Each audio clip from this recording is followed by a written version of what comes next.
ज़ीशान और सिकंदर बहुत ही होनहार बच्चे हैं। दोनों के घर एक ही गली में हैं। दोनों ने इस बार स्कूल में होने वाली खेलकूद की कई सारी प्रतियोगिताओं में भाग लेने का मन बनाया है। इसके लिए वे रहीम चाचा से प्रशिक्षण लेना चाहते हैं। रहीम चाचा अपने समय के नामी धावक रहे हैं। जब वे चाचा के पास अपनी बात लेकर गए तो उन्होंने दोनों बच्चों को पहले अपने शरीर की पेशियों और अस्थियों का अध्ययन करने के लिए कहा। उसके बाद ही वे उन्हें प्रशिक्षण देंगे। पढ़ाई करके दोनों रहीम चाचा के पास पहुँचे। चाचा, हम दोनों ने अच्छे से अस्थियों और पेशियों का अध्ययन कर लिया। अब तो आप हमें प्रशिक्षण देंगे ना? हाँ हाँ, क्यों नहीं। लेकिन उससे पहले यह जान लेते हैं कि तुमने कितने अच्छे से पढ़ा है। मैं तुम लोगों से कुछ प्रश्न करता हूँ, तुम जवाब देना। ठीक है चाचा, आप पूछिए। एक बुनियादी सवाल से शुरुआत करते हैं। हमारा शरीर सीधा कैसे खड़ा रह पाता है? चाचा जी, हमारा शरीर अस्थियों के मजबूत ढांचे और पेशियों की सहायता से सीधा खड़ा रह पाता है। सही। अच्छा, अब ये बताओ, हमारे शरीर के अंग किस प्रकार गति करते हैं? चाचा जी, हमारा शरीर और उसके अंग गति करने के लिए पेशियों का प्रयोग करते हैं। हमारी बहुत सी पेशियां अस्थियों से जुड़ी होती हैं। ये पेशियां सिकुड़कर अस्थियों को गतिमान बनाती हैं। थोड़ा विस्तार से समझाओ। चाचा जी, ये भाग समझाने की मैं कोशिश करता हूँ, क्योंकि हमारी पेशियां केवल सिकुड़कर अस्थियों को खींच सकती हैं, लेकिन धक्का नहीं दे सकती। इसलिए एक अस्थि को गति में लाने के लिए कम से कम 2 पेशियों की आवश्यकता होती है। जैसे अगर मैं अपनी मुट्ठी बंद करके इससे अपनी छाती स्पर्श करूं, तो मेरी भुजा की अगली पेशी फूल जाती है, क्योंकि ये सिकुड़ गई है। और अगर मैं अपना हाथ नीचे ले जाऊं, तो अगली पेशी शिथिल हो जाएगी और पिछले भाग की पेशी सिकुड़ जाएगी। शाबाश। हाथ की अगली पेशी को बाइसेप और पिछली को ट्राइसेप कहते हैं। अच्छा, अब ये बताओ कि क्या हम अपने हाथ, पैर और अन्य अंगों को जोड़ों के अलावा किसी भी स्थान से मोड़ या घुमा सकते हैं? नहीं। तो फिर हम अपने अंगों को जोड़ों की जगह पर कैसे मोड़ पाते हैं? चाचा जी, हम अपने हाथ, पैरों और अन्य अंगों को वहां से मोड़ और गति में ला सकते हैं जहां 2 या 2 से अधिक अस्थियां जुड़ी होती हैं। ऐसे जोड़ों को संधियां कहते हैं। देखिए, जैसे हमारी हथेलियां शरीर के सबसे लचीले हिस्सों में से हैं, हम उंगलियों को फैला के पंजा बना सकते हैं, मुट्ठी बना सकते हैं और इन्हें तरह तरह से हिलाकर इनके इस्तेमाल से लिख भी पाते हैं। ऐसा हम इसलिए कर पाते हैं क्योंकि हथेली में बहुत सारी अस्थियां और संधियां होती हैं। हमारे शरीर का आधारभूत ढांचा अस्थियों का बना होता है। ये अस्थियां कठोर एवं मजबूत होती हैं।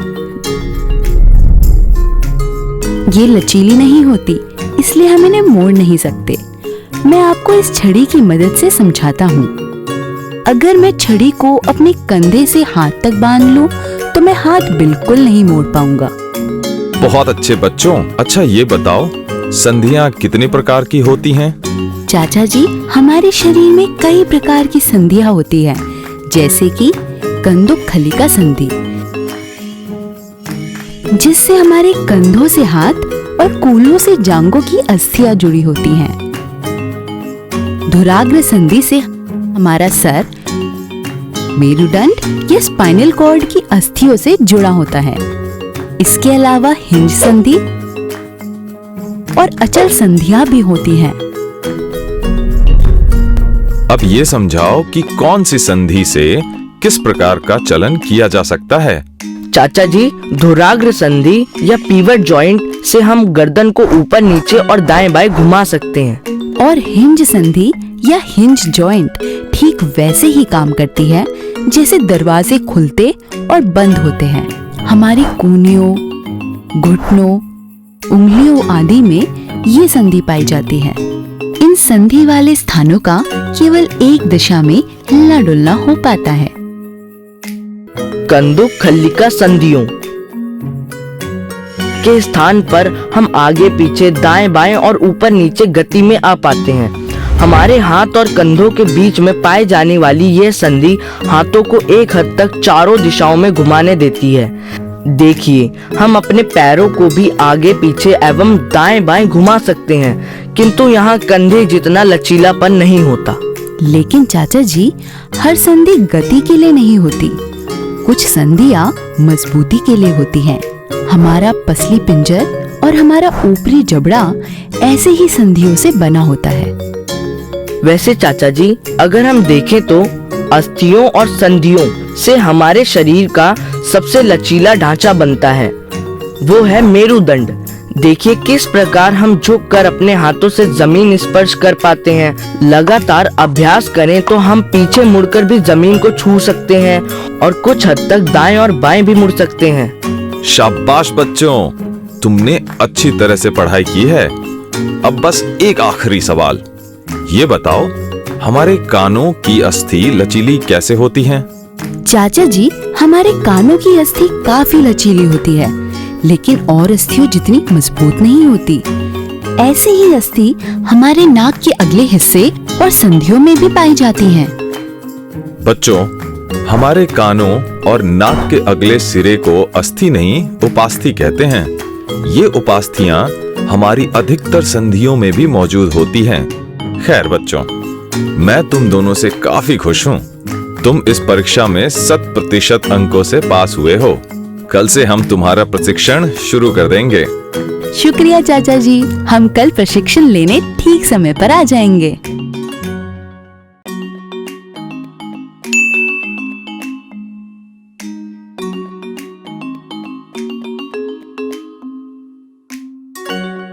जीशान और सिकंदर कल रहीम चाचा की परीक्षा में सफल रहे। इस परीक्षा में रहीम चाचा ने उनसे अस्थियों, पेशियों और शरीर के विभिन्न अंगों के चलन से संबंधित प्रश्न पूछे थे। आज विद्यालय में जीशान के मन में एक ख्याल आया। मनुष्यों के अलावा बहुत से जीव भी तो चलते फिरते हैं। उनमें से कई जीवों का गति में आना मनुष्य से अलग होता है। शायद इसलिए क्योंकि उनके अंगों की संरचना मनुष्यों से अलग होती है।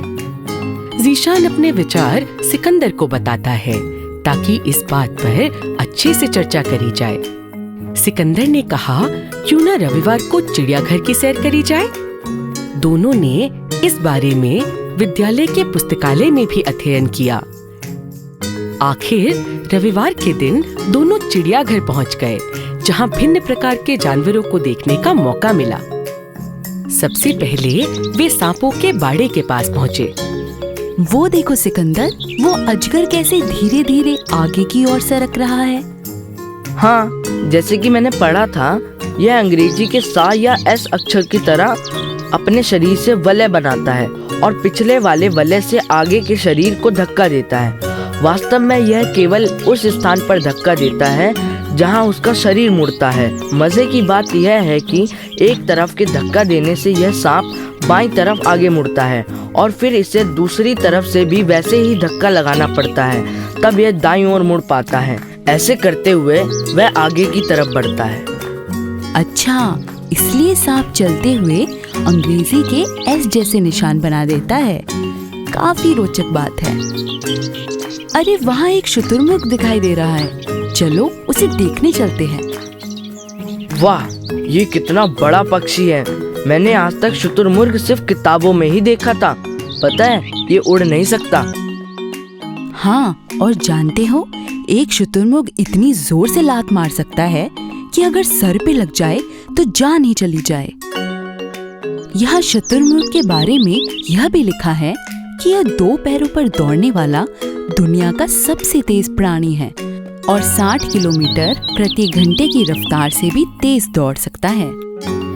क्या? ये सच में शानदार जीव है। चलो आगे बढ़ते हैं। देखो जीशान, बत्तखें। ये जल, स्थल, आसमान और इधर से उधर कहीं भी जा सकती हैं, यानी गति में आ सकती हैं। ये चलती भी हैं, तैरती भी हैं, उड़ती भी हैं और मजेदार गोते भी लगा लेती हैं। ये तो पक्षियों की सुपरमैन है। ये देखो, यहाँ लिखा है, बतख के पंजों में झिल्लियाँ होती हैं। जो इनके तैरने में सहायता करती हैं। लेकिन इन झिल्लियों की वजह से ये जमीन पर ज्यादा तेजी से चल नहीं पाती। ये तो बहुत दिलचस्प बात है। वैसे सिकंदर, मेरे घर पर भी कोई है जो चल सकता है, तैर सकता है और उड़ सकता है। कौन? तिलचट्टा। तिलचट्टा ये तीनों काम कर सकता है। तिलचट्टे के 6 पैर होते हैं। उसकी पेशियां उसे तेजी से चलने में मदद करती हैं। ये पेशियां इतनी ताकतवर होती हैं कि तिलचट्टा आसानी से दीवारों पर चढ़ जाता है। उसके पंख भी होते हैं जो कि उसे कुछ समय तक उड़ान भरने में सक्षम बनाते हैं। छी, तिलचट्टा कितना अजीब और डरावना होता है। चलो कोई और शानदार जानवर देखते हैं। क्यों ना मछली घर चलें? जीशान, मछलियों की संरचना हमसे बहुत अलग होती है। इनकी पसली पंजर ही मुख्यतः शरीर का आधारभूत ढांचा होता है और हाथ पैरों की बजाय इनके हल्के हल्के पंख होते हैं। हाँ, इनके शरीर की ऐसी संरचना की वजह से पानी आसानी से इनके आसपास से होकर बह जाता है। इनके चपटे पंख और पूंछ दिशा बदलने और तैरने में सहायता करते हैं। क्या तुमने पनडुब्बियों की तस्वीरें नहीं देखी? उनकी आकृति भी तो ऐसी ही होती है, बीच से मोटी और आगे और पीछे से संकरी। सही कहा। वैसे यहाँ मछलियों के अलावा भी कई अद्भुत जीव हैं। ये देखो, समुद्री घोड़ा, जो कि शायद दुनिया का सबसे धीमा तैरने वाला जीव है। और यहाँ हैं कछुए, जेलीफिश और ऑक्टोपस। मुझे समुद्री जीवों में सबसे अद्भुत लगता है ऑक्टोपस। जानते हो, उसके हाथ या पैर नहीं बल्कि 8 टेंटिकल्स होते हैं। टेंटिकल्स कहा जाता है इसकी 8 भुजाओं को।